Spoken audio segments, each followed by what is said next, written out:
je vais faire une allusion européenne. Et c'est pour ça que je suis là. L'Europe a fait rêver et j'espère elle fera encore rêver à l'avenir, mais aujourd'hui, elle est dans une impasse, à la croisée des chemins. L'Europe, la construction européenne a permis qu'aujourd'hui, et dans cette salle, beaucoup de gens peuvent dire que 3 générations de la même famille, petits-enfants, enfants, parents, n'ont aucune connue la guerre. Et ça, c'est grâce à l'Europe. Et avant nous, personne n'a jamais pu le dire dans toute l'histoire de l'Union européenne. Et ça, c'est fondamental. Mais ça ne suffit plus aujourd'hui. Et à une époque où nous étions majoritaires, nous, les forces socialistes, social-démocrates et travaillistes, au niveau du Conseil européen, fin des années 90, nous étions à 12 gouvernements sur 15. On n'en a peut-être pas profité, à l'époque, pour imposer un tempo d'harmonisation fiscale, d'harmonisation sociale.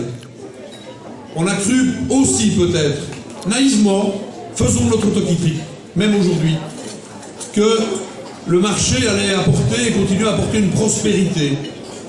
Et on se rend compte aujourd'hui des problèmes que cela pose. La mondialisation, la concurrence est freinée. Mais ne nous laissons pas berner, chers amis, chers camarades. Les attaques en règle contre toutes les velléités d'harmonisation sociale, tous les avantages, qui ne sont plus avantages, ce sont les acquis sociaux, sont réels aujourd'hui, dans d'autres pays, mais aussi chez nous. De fait, Christophe l'a rappelé, l'index, la liaison des salaires à l'index, c'est pas un cadeau, hein, c'est un dû. Alors il n'y a que 2 pays en Europe qui le pratiquent. Et aujourd'hui, quand on produit quelque chose, dites-vous bien que par rapport à il y a 40 ans, la main-d'œuvre y intervient pour beaucoup moins. Le coût de la main-d'œuvre, elle existe toujours, mais c'est la machine qui a beaucoup, la mécanisation a beaucoup remplacé l'être humain. Et donc, c'est le capital qui mange la plus grande partie des fruits de la croissance. Moi, je répète souvent que je n'ai pas toujours été député. Et avant, j'étais employé de banque. Je salue d'ailleurs le père de Robert, la mémoire du père de Robert, Camille Meurot.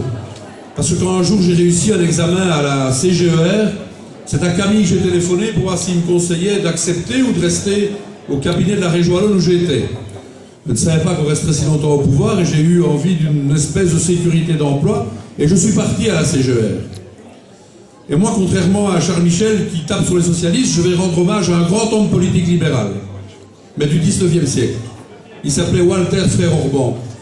Il a créé la Caisse Générale d'Épargne de Retraite pour que les ouvriers et les gens puissent avoir l'idée d'épargner pour peut-être s'offrir une maison ou en tout cas ce dont ils avaient besoin. Il a valorisé l'épargne, mais il a aussi créé le crédit communal pour que les